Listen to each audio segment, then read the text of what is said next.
Hello and welcome to this round 9 of Grand Prix Providence. I'm Tim Willoughby, joined by Kenji Igashira, and you know what? There's only a couple of teams left in this tournament that have a perfect 8-0 record. We're going to get a chance to watch them and find out who's going to go undefeated overnight. Mike Sigrist, Alexander Haynes, Steve Rubin, them boys, they just keep on winning, but they're up against, well, the Park brothers, David and Billy, and Connor Robinson. Let's see who's going to be able to have literally the perfect record after day one.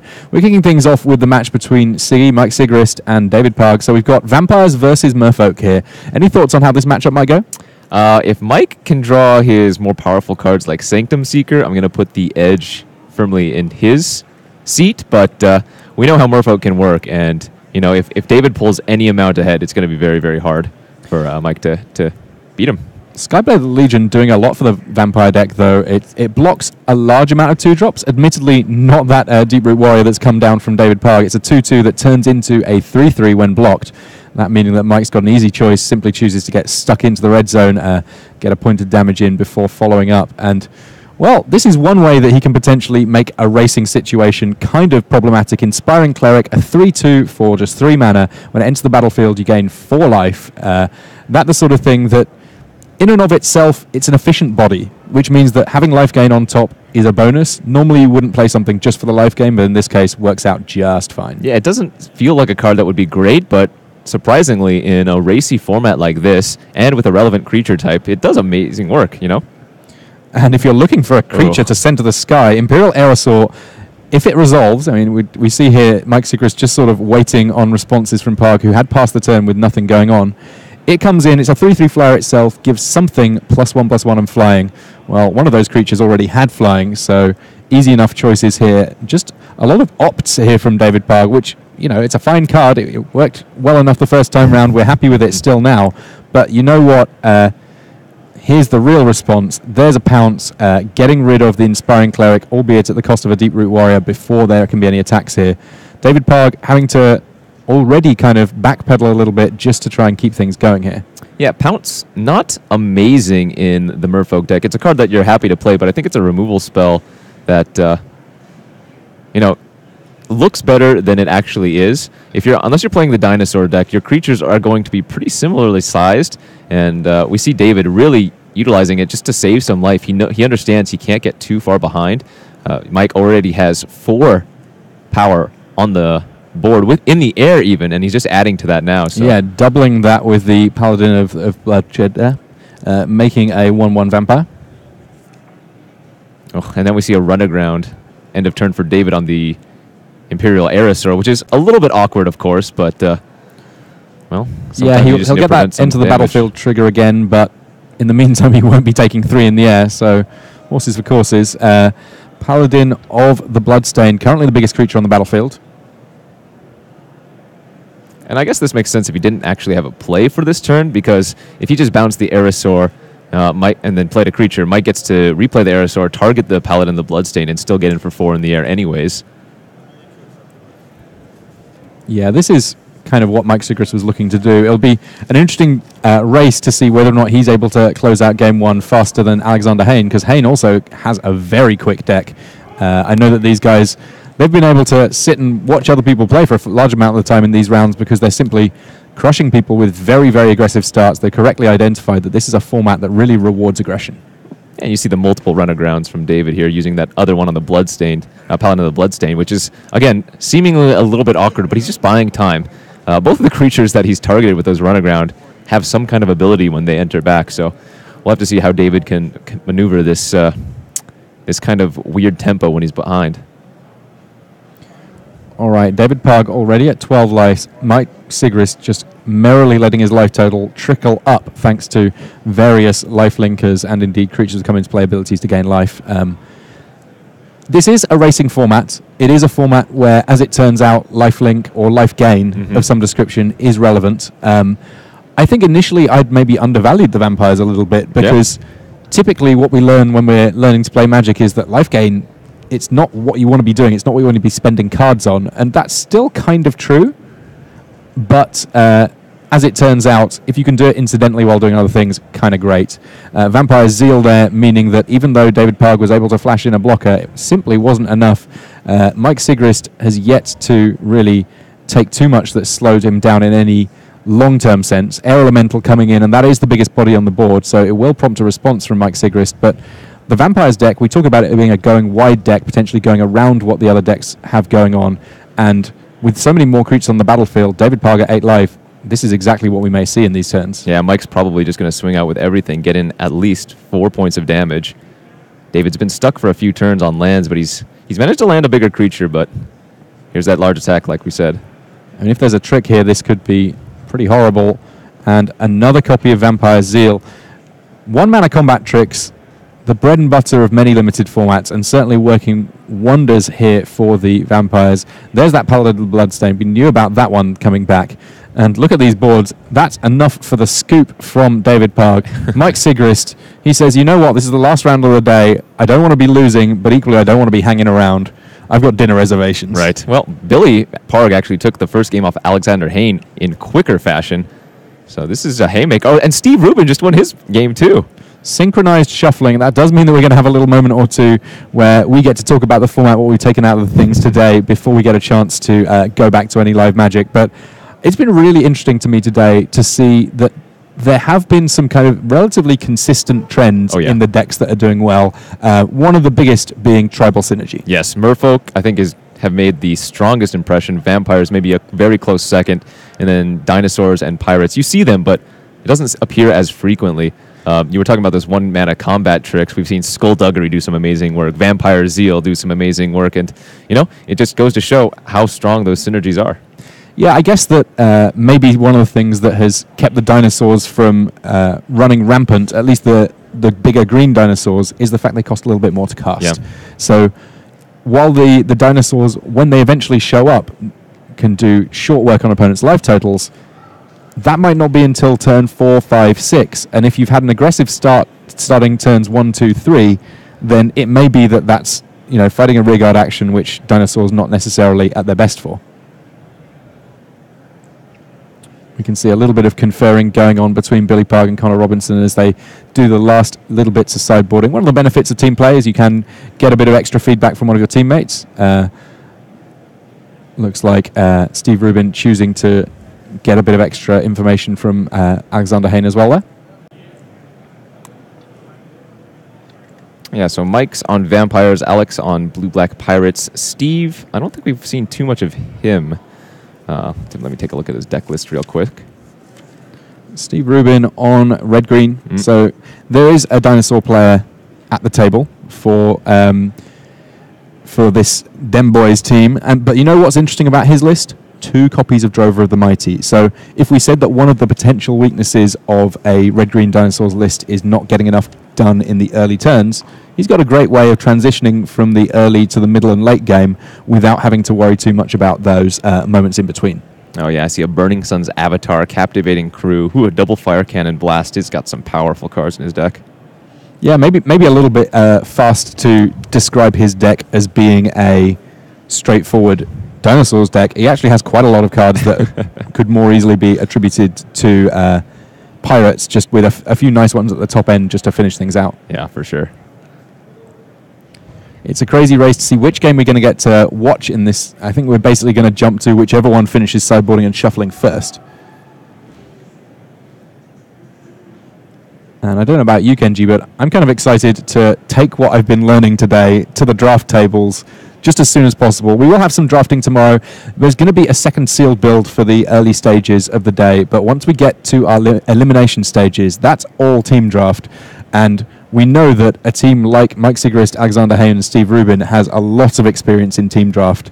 So allowing them to get this many wins on day one is a dangerous proposition for literally every other team in the room. Unsurprising to see them 8-0 here, fighting for that undefeated slot here on day one. Like you said, we're going to see some more sealed day 2, 5 rounds of that with completely new decks. They don't get this same set of decks. I think they would be perfectly fine with this same one, given their current record. But, they get some more decisions, more deck building. Will we see them play Vampires, Merfolk, Dinosaurs again? Who knows? We haven't actually seen too many offbeat decks. We saw, I think, one blue-white deck that was against the grain. And then Ben Sek was running kind of like a 4-color Splash of Burning Sun's Avatar green deck, which was also a little interesting, but for the most part, tribal synergies. Yeah, it's an interesting one. I wouldn't be surprised if at some point in the format, once people feel more comfortable with how best to enable splashes, which cards are most impactful, which cards swing matchups, that we may see that change a little bit. Remember that literally Ixalan came out yesterday. Yeah. If you're looking for a great starting point for what to be doing in the format, then allowing the tribal synergies that are there to shine through, certainly a nice one. Wanted Scoundrels coming down on turn 2 for Alexander Hayne. This the way that he's going to win things back if he's going to be doing things fast, getting in 4, maybe even 6 points of damage in short order. Oh no, but a Raptor Companion is the perfect 2-drop answer to that Wanted Scoundrels.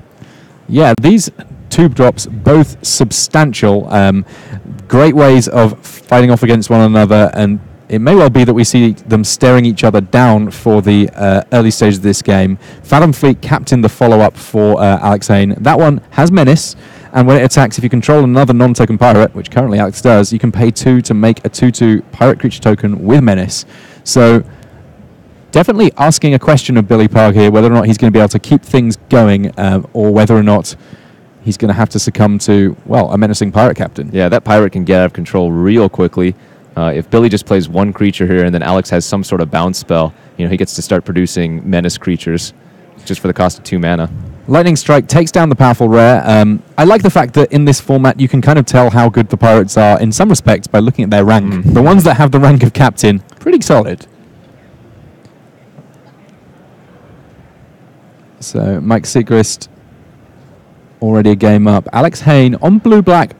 Obviously, with pirates, there are a few different options for colors. So it's not as if the blue-black pirates necessarily plays the same as the red-blue or indeed the red-black pirate lists. This one has the potential for a little bit more card advantage than maybe red-black, but at the same time does have that black removal, which a red-blue list might not have. Yeah, you think of the black-red pirates as more aggressive. You have things like Brazen Buccaneers, Goblin Rigger, and 1/1 First Striker that has the raid +1/+1. Blue has more of the slower, more powerful cards that are going to get you more treasures. Sailor of Means, for instance, Prosperous Pirates. We've seen both of those from Alexander Hayne's list. I think the most powerful of the blue-black pirates going to be, well, of course, Hostage Taker. Card is amazing. Oh, so powerful. So disheartening to play against. We'll see what the follow-up is here for Billy Park, though, after he gets an attack in. No big surprises. There was not a block from Alexander Hayne. Yeah, Alex, looks like he missed a land drop potentially, and Billy gonna go aggro here. Yeah, throwing down a couple of 2-drops. Tilanali's Knight, the nice 2/2 that likes to have a dinosaur in play, and then Sky Terror, yet another dinosaur to make sure that remains the case from turn to turn. And Alex Hayne elects to bounce one of them. Yeah, Perilous Voyage gonna let him scry to hopefully some lands, I would imagine. Looks like he looked at he had a land in his hand. I guess he was on the draw, or did he just not play a land? Not quite sure on that one. We'll see what he likes to do here. Gets stuck in. 4/3 against a 2/2 seems like a pretty safe attack. And even triggers raid, which means that he is now able to draw and discard a card. A loot, if you will. Very appropriate considering that he did just play a looter of sorts. Shipwreck Looter being the one. 2/1 for 2 that if you've attacked when you enter the battlefield, you can draw and then discard a card. Solid if you haven't got raid, but great if you have. Oh, wow. Discarding a Pirate's Cutlass. What does that say? It says that, I guess, that for Alex Hayne, he'd much rather just draw even more cards. Yeah, I think he's looking for more creatures right now, although the Cutlass would let the Scoundrels attack into the Raptor Companion without fear. Yeah, Charter Course was the one that allowed him to draw there. It's kind of a funny one. It's not got the word raid on it, but it feels a bit like a raid card because you draw 2 and then discard if you have not attacked. Discard 1 if you have not attacked. So the looter trading off with the Raptor Companion there. Yeah, pretty easy block for Alex. Trying to get some dinosaurs off the battlefield for those dinosaur synergies. Also trading up kind of for a 2/1 for a 3/1. Though it should be that Billy Park here is going to get a couple of treasure because that Wanted Scoundrels had a bounty on its head. Oh, but then he played the Thrash off of the... Oh, I see, yes. Really good turn for Billy there. Yeah, the Thrasher Raptors, it has a little dinosaur body. That means that it's currently a 5-3 trampler. But each of these players able to deploy plenty of cards. At this point, I would say that Billy's in a pretty good shape, though. His creatures are just a bit more impactful on these boards. Absolutely. And, if Alex hadn't hit a non-land card on the top of his library, Billy would still have amazing attacks. The Siren's Lookout would be a 1-2. The Sailor of Means would be a 1-4. They wouldn't have any profitable blocks on the Thrasher Raptors, but since he did hit that Dusk Legion Dreadnought, the 2-3 and 1-4 can block the 5-3 rather well. So it's going to be up to Billy to have another trick here, or maybe another creature if he doesn't want to attack with the Thrash. Yeah, the life total is still fairly close, but Billy the one that can really put a hurt on Alexander's life total here, simply by getting into the red zone. That flying dinosaur he has going on there. You don't see too many more efficient bodies than that one. Just getting to get stuck in with the Sky Terror. It's got Menace, which means that even though there was one flyer on the battlefield for Alex, he was not going to be able to block. As things stand, had to go with a double block and a follow-up of an essentially free Kinjali's Caller, and then getting the big flying dinosaur force going. I really like some of these white dinosaurs just for their evasiveness and indeed where they fall on the mana curve. Yeah, absolutely great play by Billy. He traded off his Thrasher Raptors because he knew Alex was going to draw that Dusk Legion Dreadnought, so that would have blanked his Thrasher Raptors, and getting to trade with one of the flyers was really good, as now he gets to put the pressure on. If you take a look at the games, actually, everybody's evened up on the opposite matches. Yeah, and look at these life totals here. Oh my gosh. Kinjali's Sunwing coming down. That means that any creatures that Alexander Hayne deploys this turn will come into the battlefield tapped.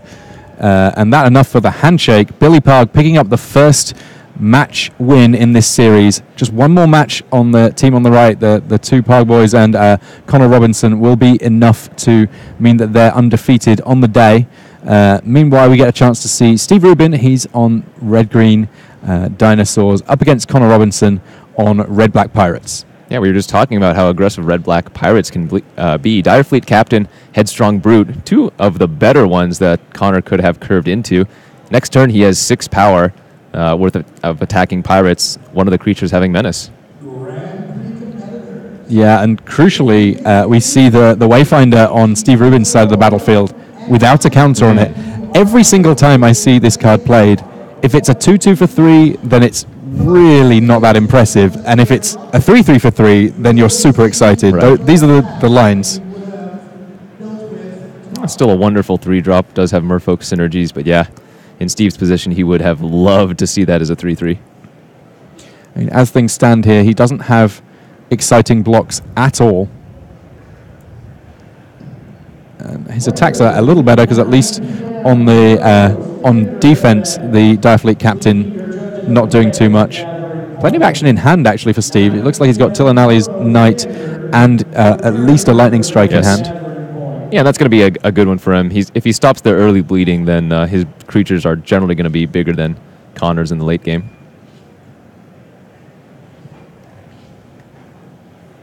Good draw for Connor, though. Looks like he drew a Pirate's Cutlass, which he could play this turn, equip, and get in for 4 should he choose to. I think there's a Fiery Cannonade first, though. Baby. Just a straightforward 2-for-1, then an attack. This is what we like. And normally, Cannonade does not get that much value against a red-green deck. As you can see, Steve playing out a larger creature here. Generally, his creatures are going to have 3 or more toughness, but that was great. Like you mentioned, that Wayfinder not hitting of the +1/+1 counter on its Explorer was huge. Yeah, I really wonder how much of teams' records today they might be able to turn around and say, well, their Explorers were better than mine, and that was the difference. So here we see Connor Robertson trying to sort of press the advantage a little bit. Gets a Direfleet Interloper. It has Menace. The Explorer does just get a land. So again, we're in one of those spots where if he'd managed to find a non-land card on the top of his deck, he may have been able to get something going. As it stands, a 2-2 Menace, a 3-3 Menace. Big old difference. And look at the creatures that Steve Rubin's deploying to the battlefield now. He's got the Ranging Raptor that's going to be able to potentially find him even more lands if he wants to ramp up to something even bigger and more special. But also, he's throwing down Whiptails, and in terms of how they're going to work out for him, probably pretty well, I would guess, because ultimately, when your creatures are 3/4 reaches, your opponent's creatures are simply 2/2s, maybe 3/3s on attacks, you're in a pretty safe spot. Yeah, Connor still has access to a bunch of spells in hand. We noted that Pirate's Cutlass he drew earlier. Just equipping that on the Menace creature by itself is going to be good enough to at least trade with one of the Whiptails. Yeah, Grazing Whiptail, an efficient body, 3/4 reach for 4 mana, and as it turns out, reach a fairly important ability in this format for a number of matchups. The white decks and the blue decks deploying a fair amount of flyers, and normally the Whiptail, it's effectively just a little bit of an upgrade on a giant spider, but in a bunch of useful places, in its creature type line and in its power. If you guys ever played with Cloud Crown Oak from a Lorwyn block, it very, very similar feel to it. Same stats anyways. Similar tribal synergies also. Pirate's Cutlass coming down here on the Diet Fleet Captain, getting stuck in here. Interested that he went with the Diet Fleet Captain rather than his Menace creature here. What do you think that might indicate? I think he's just happy to let the trade happen. He's kind of incentivizing Steve to maybe just block with one creature, as opposed to, Steve would have to block with both creatures if he had equipped it to the Menace creature. As things stand, though, Steve Rubin just takes the damage, and post-combat Connor Robinson moving that Cutlass across to his other creature there. Yeah, I think he values the Menace creature higher than the Dire Fleet Captain. Again, just not very good on blocks. And Steve Rubin, if he sees a creature that doesn't particularly want to block, then he says, well, I kind of want to attack this. Yes. Makes sense to me. I mean, he is pushing more damage than Connor is. Yeah, 8 coming through here. And that kind of forcing a block on a trade with one of those Grazing Whiptails. Oh, he's having a little think. I think this one makes sense to me. Still taking 5 points of damage here, though, so he drops to 13. And Thrash of Raptors coming from Steve Rubin. 5/3 trample, thanks to the fact that there are a bunch of dinosaur buddies for that one. Yeah, and Steve recognized he's going to be the aggressor now. Much more power on the battlefield at any rate. Connor still going to be trading away here, damage-wise. Yeah, and I think this is a strange one because there are some instances where you see a player racing where they're clearly not presenting as much damage and you think, oh, that's just a mistake. Right. In this instance, Connor just doesn't have good blocks anyway, so yes. He might as well get damage in, and he knows what else is in his deck that may be able to redress that balance. He could have raid triggers to think about, he could have all sorts of things. The fact he's tapped double red does mean that he's not threatening any kind of fiery cannonades after attacks here. I think it's just the Stormfleet Pyromancer. Indeed it is. Going to take care of that Deep Root Warrior. Stormfleet Pyromancer, one of those cards that if you ever have to play it without raid, one of the saddest cards in the set. But the 3/2 for 5, when it does get to shock something upon coming into play, a pretty solid addition. Not necessarily a super high pick, but not a card you're embarrassed to include.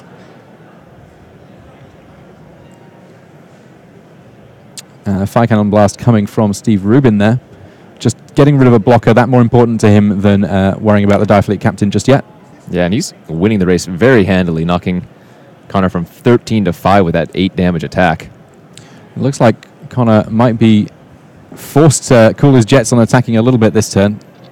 I think he's probably still going to attack to enable raid, because I think he has another Stormfleet Pyromancer in his hand, in addition to a 2-drop that he can cast. He'll have enough blocks to not die on the backswing. I mean, he does need to be cognizant of the trample on the Raptors. Right. So he can attack in for 4, play the Stormfleet, shoot Steve down to 4 life from the 2 damage from the Pyromancer, and block the Thrash and trade, as well as chumping the 3/4. And if Steve has nothing, then he wins on the crackback for 4 damage. Have you spotted what the other creature is in Connor Robinson's hand as well? Then? Yeah, that's the Fathom Fleet Firebrand, the 2-drop. So on a board like this, though, the ability to pump its power and toughness with all that mana, pretty relevant. It potentially could tussle with some dinosaurs. Oh, it's just the power on the Fathom Fleet. But yeah, he's going to make that attack, and I think this is good. I do like this attack here, and Connor Robinson is 1-1 here. If he's able to win this game, then that's the end of this match. Yeah. So now we're going to see the Pyromancer shoot Steve in the face, put him to 4. That means, again, Dire Fleet with the Pirate's Cutlass is lethal. All right, let's see what Steve has. And the Any blocks- kind of a trick. Oh, and the Sure Strike. The Sure Strike in order to make sure that there's enough trample coming through. Wow. Close game there. Very, very close. I did like Connor's play there of going for it. He forced Steve to have something, and, well, Steve did in this instance, but we're still going to get, the third match. And you know what? This is the game for all the marbles. This is the third game of the third match. Mike Sigrist on Black-White Vampires against David Parg on Blue-Green Merfolk. And whoever wins this game is going to be the undefeated team going out of day one here. And, well, we see both these decks basically doing exactly what they were drawn up to do. Mike Sigrist obviously going wide with his vampires, getting a little bit of life early on. But this blue-green Merfolk deck, it's got a few tricks up its sleeve, and I like where it's going here, even if it perhaps is going to have a bit of an uphill struggle dealing with all the damage it needs in the face of lifelink. Getting that River Herald's Boon to throw some counters around, meaning that all of a sudden his creatures much more potent, and of course they all fly. Siren Lookout getting things going. Mike's buffeted his life pretty well with the life linkers. You see the 2/2 and the 2/1/1s.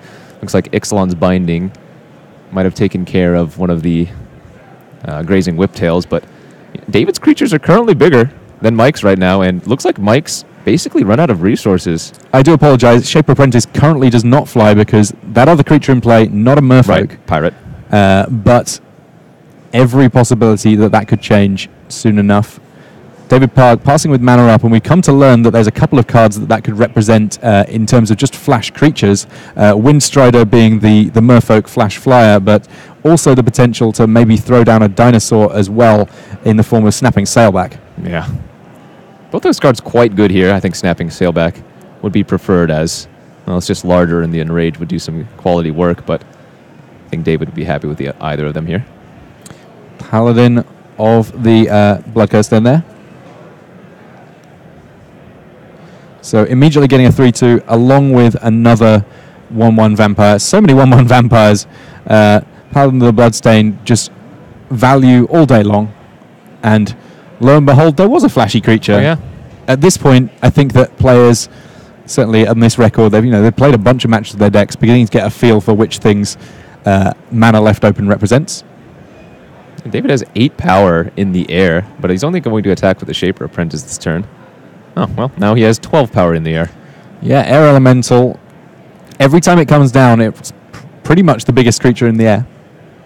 I'm a little bit surprised David didn't attack with another creature there, but I guess holding the other flyers back is better against a single removal spell in the Air Elemental. And single removal spell is there. Legion's Judgment, destroying target creature with power 4 or greater. It's interesting, that's not one that I've actually seen quite so much of today. No. Possibly because we've not seen quite so many Dinosaurs decks which provide the most ample selection of targets. I do think it's a solid choice to start in your sealed pool for sure, but wouldn't be surprised if a lot of them are coming out of the sideboards. So David Parg forced to trade off a little bit here. At 13 life, he's got a couple of creatures left, but these vampires, they have gone a little bit wide. Yeah, you know what? David just drew another land for the turn. He's sitting on 2 lands. I would expect he either attack with the Shaper Apprentice or just leave both its creatures back. Now, the question is, will these vampires smell blood in the water from these Merfolk? I think I like David still attacking with the Shaper Apprentice. I mean, Mike's been sitting on 1 card for a few turns now. It's unlikely he's been sandbagging too many more removal spells. All right, but yeah, looks like David's going to sit back. All right, Mike Sigrist, you've got your whole team watching you. You've got everyone at home watching you also. Just one more game. And I think on average, David's draws are probably a little bit better than Mike's. I think standalone, most of the Merfolk are better than vampires, but Mike has access to many more, well, vampire-centric tricks, I guess. Yeah, this attack here, a little suspicious. A 2/2 lifelinker attacking into larger creatures, potentially signaling a trick. Alternatively, this could be Mike just Hollywooding his way to 2 damage.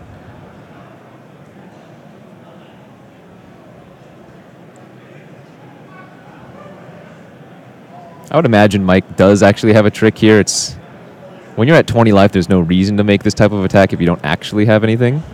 But that in turn makes it all the more compelling. Right. Like, which level do you sit on this mind game?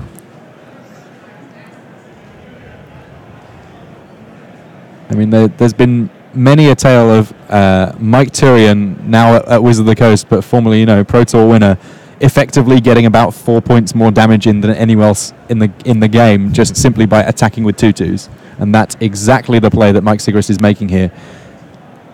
Turian, part of his philosophy was, I'm going to have a bunch of combat tricks in my deck so that they never know if I have it. And Mike Sigrist, he's kind of built a deck that's worked a little bit that way too. As things stand, with the double block, Mike Sigrist never needs to reveal whether or not he had a trick there. So answers on a postcard. Oh, is that a Tishana off the top? Well, just big enough. Oh, if Sigrist has a removal spell for the one creature in play in response. Oh, David still had one extra card in his hand. Okay. Yeah. I bet you David's feeling a little bit sad that he opted to block that Bishop Soldier with that 3/2 last turn. Yeah, just having more creatures on the battlefield for the big mythic rare would have been pretty potent. Yeah, and you know what? Now all those excess lands that David draws just pumps the Tishana.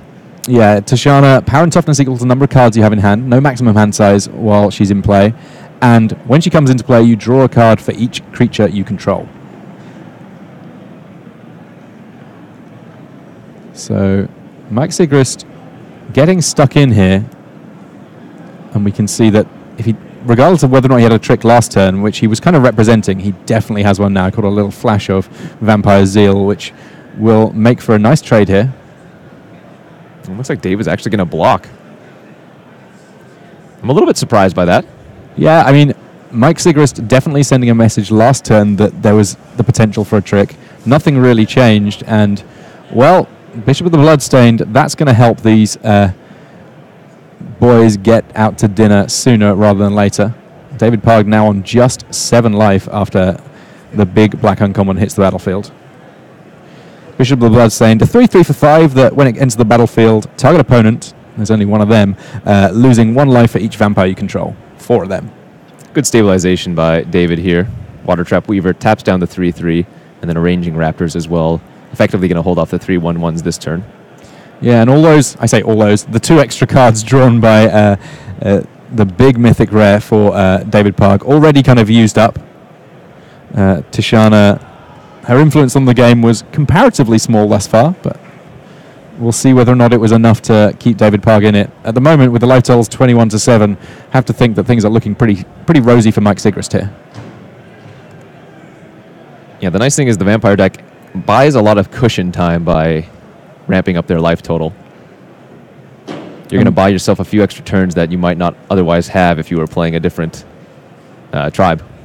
And we know that Mike Sigrist has some of the big payoff vampire cards as well. He doesn't just have the ways of getting lots of creatures onto the battlefield. He's got a Sanctum Seeker, and that's one of those cards that can take a game that's nearly won and push it into the let's fill in the match slip category.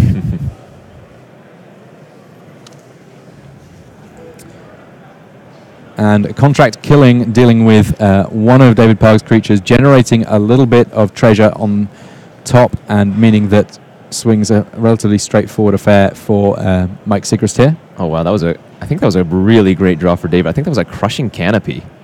And Ixalan's Binding's on the battlefield with a Grazing Whiptail underneath it, so that is a good surprise blocker. Yeah, ambush set up. It's not a Snapping Sailback, but it's pretty darn close. Crushing Canopy, one of those cards that on the face of things looks kind of like a sideboard card, but there are so many targets for it in this format that I think having it in the main deck is perfectly fine. Calls the Feast here from Mike Sigrist. If there weren't enough vampires in play before, there certainly are now. Yeah, and you know, the next turn or two is where we're probably going to see Mike attack in with all of his creatures.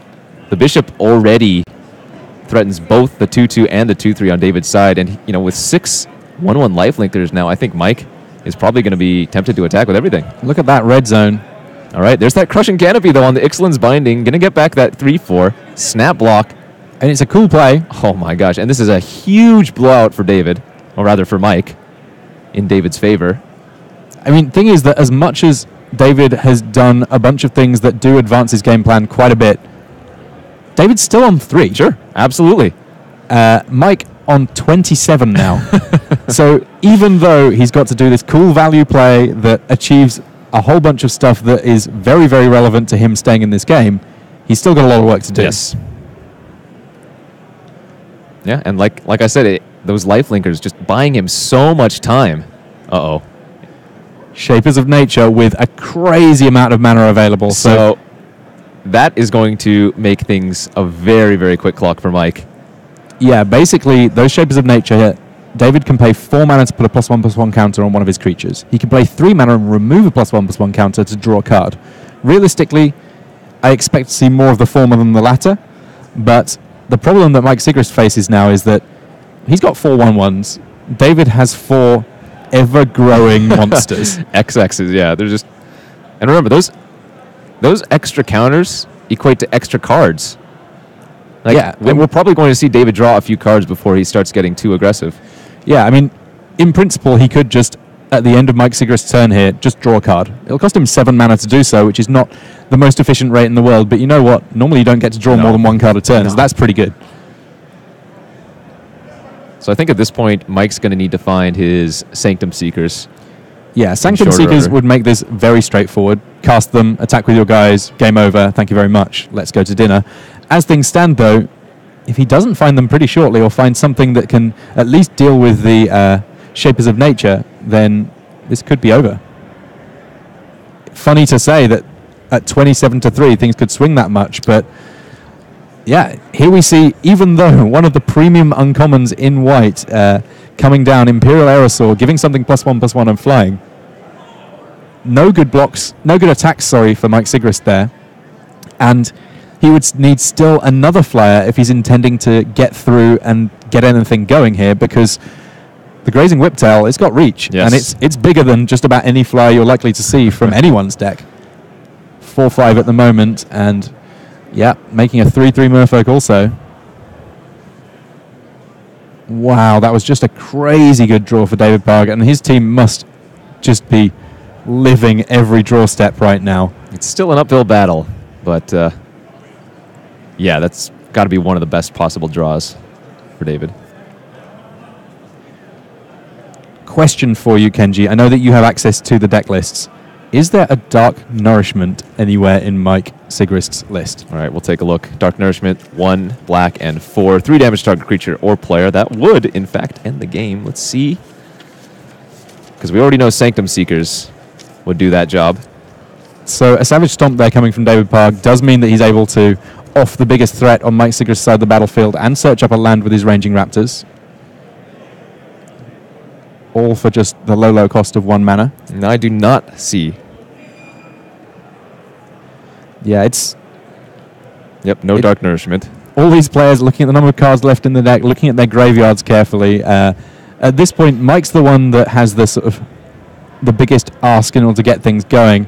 Wow, if you're looking for creatures that can potentially bust through a board stall, David Parg now has a few.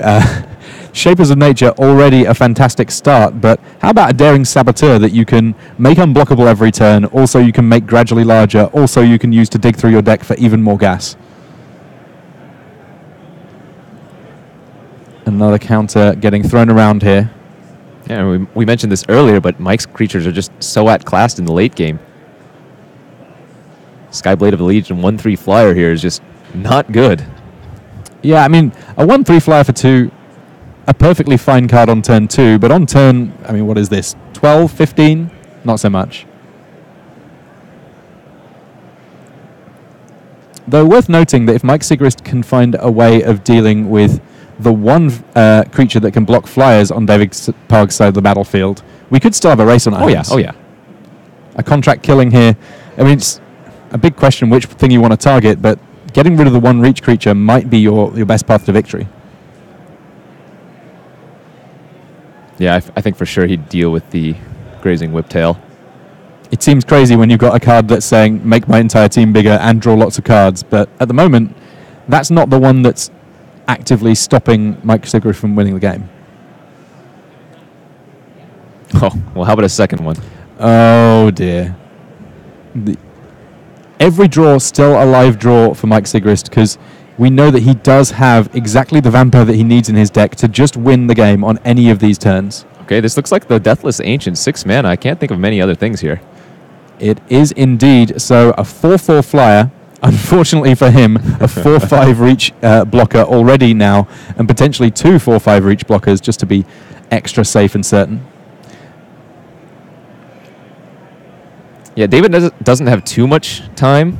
I think we might start seeing him put counters on the Daring Saboteur and giving it unblockable so that Mike doesn't have an option to block it. That will be a pretty quick clock. It also lets him loot through his library a little bit faster as well. That way he doesn't have to actually remove 1/1 counters. With the Shapers of Nature, he can just add counter to the Daring Saboteur and give it unblockable and loot that way. Yeah, this is the strangest kind of race imaginable, because Mike Sigrist is essentially racing to find Sanctum Seeker. Right. Meanwhile, David Parg is racing to deal a full 20 points of damage in a variety of ways while having access to copious amounts of mana and indeed ways of spending it. Yeah, and if you're in David's seat, you can't just sit back and dirtle and loot too much or draw too many cards. You have to force the issue. You have to kill Mike as quickly as you can. That might be another Shapers of Nature. Weirdly, I don't know whether or not casting a second Shapers of Nature is better than just having the mana to do things with the one in play. Right. The second one's just a 3/3 body for 3, effectively. I'll take a look at David's deck, see if he actually has 2 Shapers. He does. Okay, so it's probably that second Shapers. Enough signals to be in blue-green. 2 Shapers and our big leader of Team Merfolk, that being Tishana, Voice of Thunder. It seems so long ago that Tishana came down and just sort of did a little bit, but that little bit may well have been enough, because one turn later, and I think that this match would already be over. Yeah, loving this play from David. Again, continuously putting counters on his creature that he can make unblockable. He can force the issue. Currently a 5-power creature. He can pump it twice, make it 7. He could, in theory, make Mike chump attack on the following turn if he had main phase pumped. Yeah, we do have 4 life-linking vampires that can potentially keep things going in terms of Mike Sigrist's life total, though that does, of course, mean that all of those other creatures that David Parg has can at some point hit the red zone. Right. And David says, I'm going to put more creatures on the battlefield such that if he needs to make that big attack, then he can do. Yeah, and this makes a lot of sense, too, because Mike's at least drawn a few creatures these last few turns, so David still needs to produce enough creatures to be able to block.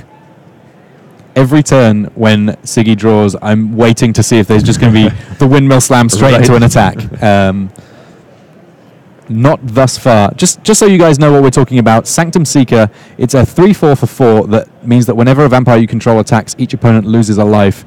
If at any point Mike Sigrist finds this powerful rare, he will be able to just win the game basically on the spot. Oh man, looking at David's deck, he was just counting his own cards. I think I saw 5 or 6 cards left in his library. Seems kind of unlikely that decking is going to be a feature here, but never say never. Yeah, this game should end in the next turn or two.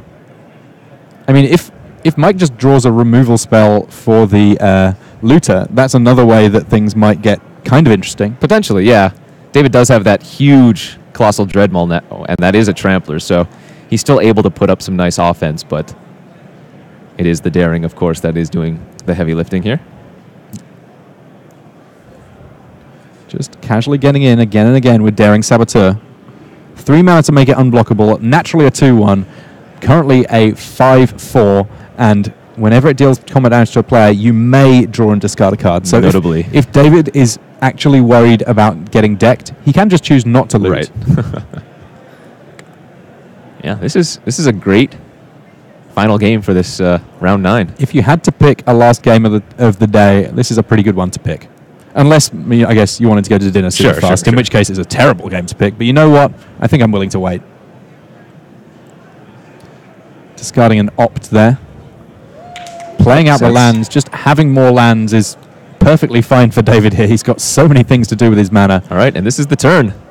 What did Siggy draw? It was not a black card. Okay.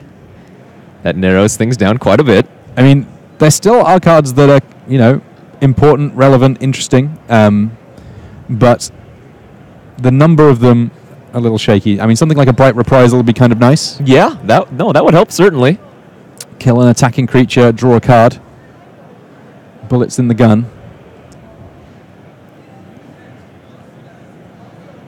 So David has access to 10 mana, it looks like. So he can pump up the Daring Saboteur twice at end of turn. It's going to make it a 7-power creature. And then he could pump it through. No, I guess he couldn't pump it 3 times and make it unblockable. So we might see Siggy attack with some lifelinking just to survive another turn. Yeah, these are the kind of board states that give my jet-lagged brain a little bit of a headache. But you know what? I think that the key features are kind of exactly as they were previously, which is to say that David Park has put all the pressure on Mike Sigrist now to make some ultimately fairly reckless attacks just in order to make sure that he's still in this game. Right, so he gained 4 life there, putting himself up to 10. Now the problem with this is that makes all of David's other creatures that much more problematic because now Mike doesn't have 1/1 lifelinkers to jump him with. He does have 1 2/2 lifelinker, but only 1. Oh, he followed up the attack with that bishop? Yes. Okay, so he's end of turn. We're probably going to see a split of pumps, unless he wants to still just go all in on the daring. But, well, I guess with 1, 2, 3, 4 creatures on Mike's side, yeah, David might have the opportunity to make out an all-out attack next turn, especially with his Colossal Dreadmaw having trample. So we now have a 7/6 Daring Saboteur. You know, Mike Sigrist, he's got 5 mana up as well. There's things that could represent, though. I think that my favorite thing for it to represent probably is Bright Reprisal. I guess 7 mana, including those 2 treasure. Okay, it's only going to be a hit here for 7. That gives Siggy 1 more draw step. Oh, no pressure. Here it is. I wonder if David could have gone for it here, especially with the 6 damage trampler. Now he would have been effectively at 2 more life. It is a black card. Uh-oh. Well, he didn't slam it, so he's a restrained guy. It's 4 mana. There it is. God, is it? Such restraint. No. Can it be? Is there a bounce spell in hand for David Park? Oh, it's a run aground before combat. And that enough to take it. Holy moly. What a game. What a Mike match. Sigrist didn't even know that he was effectively drawing dead there. And that the end to just an electric final match here in our feature match area. That the end of the round. But stay with us, just a couple of messages before we close things out here in Providence.